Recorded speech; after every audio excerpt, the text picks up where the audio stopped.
welcome. I'm Geeta Mohan and you're watching World Today. This is the weekend edition, so we'll take you through all the top stories of the week, beginning with a diplomatic victory for India. India has successfully been able to extradite one of the masterminds of 26/11 Mumbai terror attacks, Tahawwur Hussain Rana, a Pakistani Canadian. Rana was linked to the 2008 Mumbai attacks that claimed nearly 170 lives.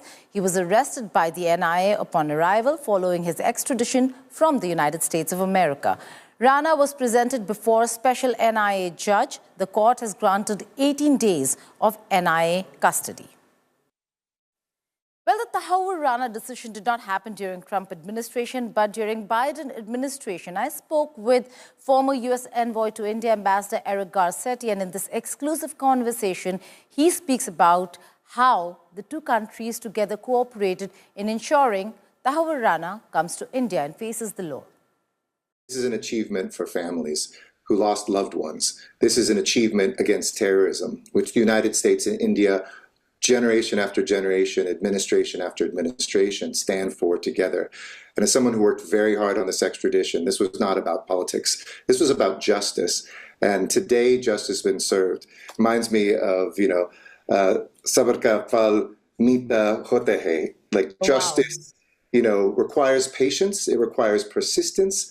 But today, justice has been served. And for the victims of 26/11, and a message to anybody who would terrorize innocent people, be they Indian or from anywhere, that the world and that democracies like ours stand against that terror, I think has been heard loud and clear. Our FBI investigated and successfully was able to put together much of the evidence of crimes committed by Rana, and literally hundreds and hundreds of hours of our law enforcement officials and then our lawyers on both sides of the Indo-Pacific working together with two different systems so that the Indian prosecutors and Indian legal system could understand our system and the appeals that Rana was entitled to. Vice versa, us hearing from India what the promises were of an extradition. Those, I think, reflect just how far we've come and how closely aligned we are. If we had a picture of everyone who worked on this, not only were there politicians at the top, but really dedicated law enforcement officials, police officers, investigators, prosecutors, judges who were a part of making sure that this is airtight, because nobody wanted to see somebody escape from justice that for too long had not served justice. We were clear about that. Our Indian friends were clear about what they needed.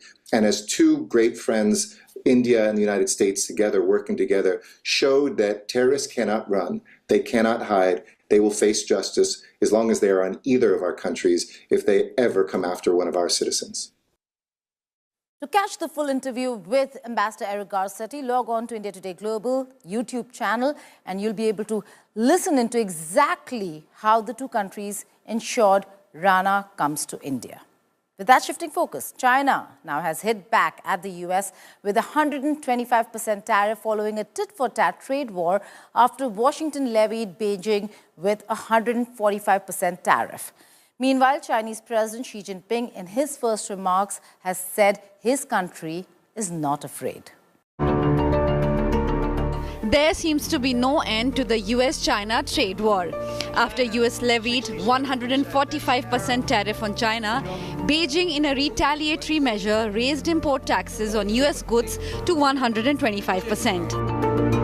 Chinese President Xi Jinping, who hosted Spanish Prime Minister Pedro Sanchez in Beijing, reiterated his stance to oppose unilateral bullying. 采取必要的反制措施 Taking necessary countermeasures to oppose the US bullying moves is not only aimed at protecting our own sovereignty, security and development interests, but also at safeguarding international fairness and justice, maintaining the multilateral trading system and upholding the common interests of the international community. As Trump gives 90-day pause on tariffs to other countries, while China bears the brunt of a continuous rise in tariff charges, Xi also said that his country is not afraid.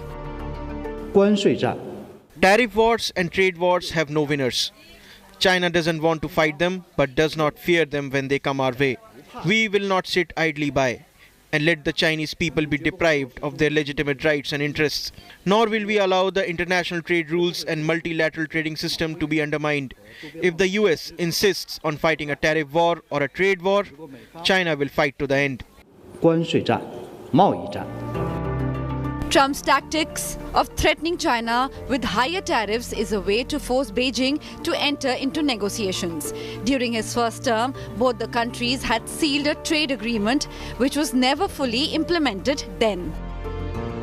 What happens with China? We would love to be able to work a deal. They've really taken advantage of our country for a long period of time. They've ripped us off beyond anybody, nobody. How people stood for it, sitting in my position, is not even believable. But in spite of levying such high tariffs on China, Trump insists that the Chinese president is a true friend of his.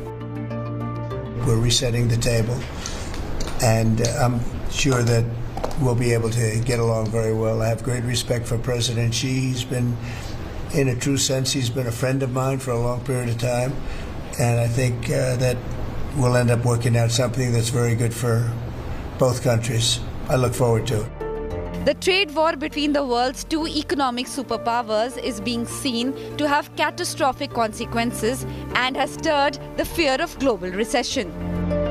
If the additional reciprocity of tariffs continue, American consumers particularly and global consumers generally will have painful days ahead, worsening the quality of lives of millions. Bureau Report, India Today. As new tariff charges kick in from both China and the United States of America, spokesperson from the Chinese Ministry of Commerce has said that the country has filed a supplementary lawsuit against the United States of America with the World Trade Organization's dispute settlement mechanism following the latest US tariff hikes. After several days of chaos in the global financial markets, Trump had announced that he was putting a 90-day pause on the higher tariff rates to the European Union and all other countries except China, where the reciprocal tariff rate was raised to 125%, with the total levy on Chinese goods surging to a staggering 145%. Meanwhile, European Union and China have agreed to look into setting minimum prices of Chinese-made electric vehicles instead of tariffs imposed by the EU last year. With the volatile market resulting from Trump's tariff announcements and slapping high tariff charges on US allies, China has now started engaging with the European Union and other countries to counter US trade war tactics. Spain has also welcomed Chinese enterprises to invest and do business in Spain and support the EU and China to resolve differences through dialogue and consultation and further develop EU-China relations.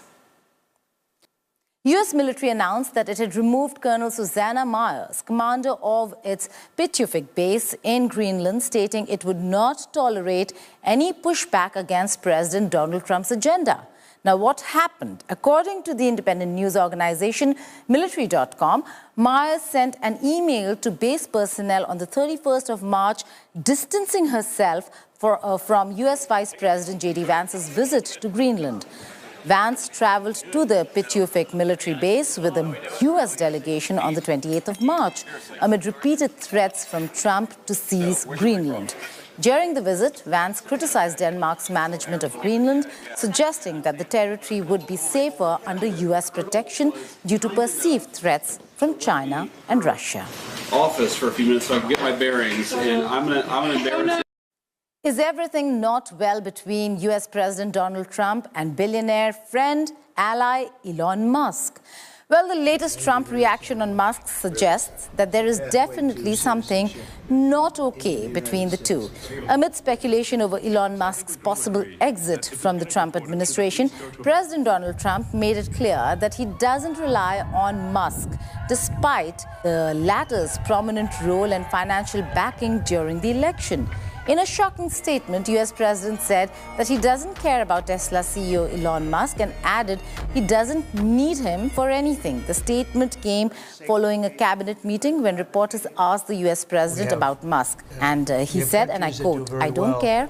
I don't need Elon for anything other than I happen to like him," said the US President. Soon after, Trump made the comment on Musk's video of him going viral on social media, with netizens asking if the duo is heading towards different ways. In one of the videos, which is now viral on social media, Trump said he doesn't even need his Tesla anymore, despite paying a lot of money for it. Musk, who was granted broad access to government operations through his role in tackling waste and fraud, has kept a lower profile since Republicans lost last week's Wisconsin Supreme Court race. His reduced visibility has raised questions about his future involvement in the administration, particularly as he has been seen less frequently at the White House.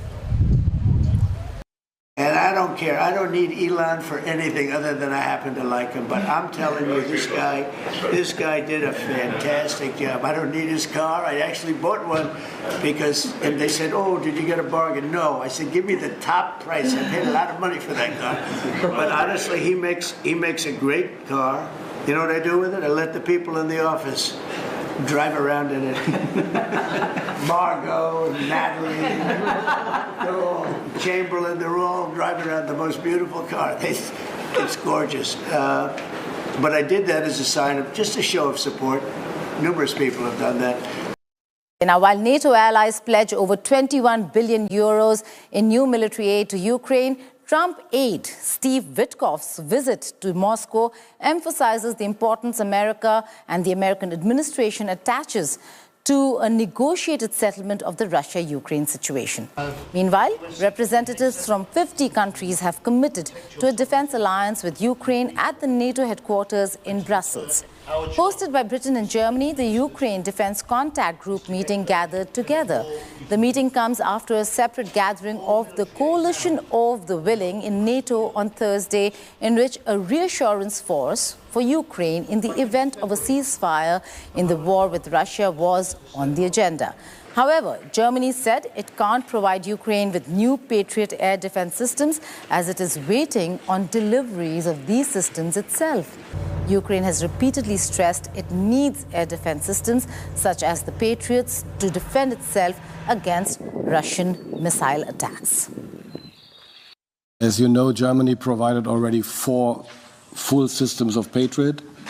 We are not able to provide any more for the moment because we are waiting for being provided by Raytheon in the years to come, which will start only in 27, when I remember correctly. So we are not able to provide more, but what we do is to try to collect all over the world any system in that range for air defense which we can find, and we try at the same time to find money to buy anything we can get, and to, as I mentioned earlier, to help to increase the capabilities, the capacities of the industry to produce more of that. But Germany is not able to provide one more system, at least not for the moment. Just a few days ago, the Ghibli trend went viral, and now there's another one everyone is talking about. For more on this viral trend and to see Cyrus like you've never seen him before, let's head over to him now. Just a few days ago, OpenAI introduced an image generator for ChatGPT, and after that, the internet just went crazy. Everybody was posting these Ghibli artworks, be it Twitter, be it Instagram. The internet was flooded, but that trend slowly faded away and people just lost interest. Now, there is a new trend online and people are now creating these miniature dolls that look like Barbie. And if you go to ChatGPT, and by the way, you can also make it. I'll show you exactly how to do that. This is my image, and I have put a prompt over here. And if I scroll down, then you would be able to see what exactly it has generated, and it looks great. I mean, I was in itself impressed by the way it was creating this kind of a artifact inside the box with all of the accessories. All that I had to do is just mention what accessories I wanted, and this kind of artwork is something that even you can try. I mean, I just did it in a few minutes when my camera person requested me that he wanted one for himself. So I made one for him. Doesn't it look cool? And even you can do that. You just have to go to Google, just search for the exact prompt that you will need to put into ChatGPT to get one of these. Remember, you'll have to upload an image of yours for ChatGPT to make something like this. So if you want to have fun with AI, you can definitely try this one out. That's all in this weekend edition of World Today. Thank you for watching. Goodbye and take care.